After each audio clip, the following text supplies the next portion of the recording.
Update शामिल करें। आपको बताएं एमकेएम पाकिस्तान की हक परस्त रुकन कौमी असम्बली आसिया इसहाक का हल्का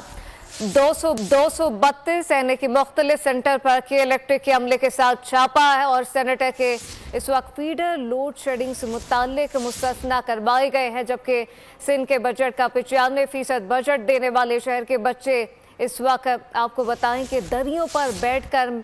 पढ़ने पर मजबूर है। इस मुतालिक मजीद क्या तफसीलात है, वजाहत अली आबदी से जाते। जी वजाहत।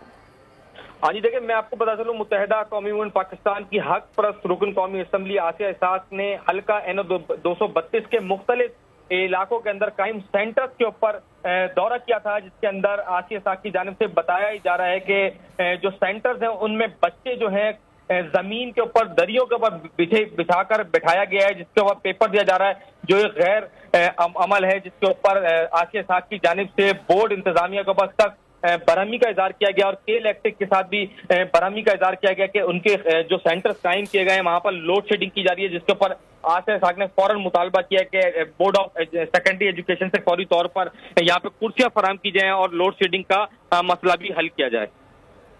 वजाहत अली आबदी, बहुत शुक्रिया। सब्सक्राइब करें और बेल दबाएं ताकि कोई खबर रह न जाए।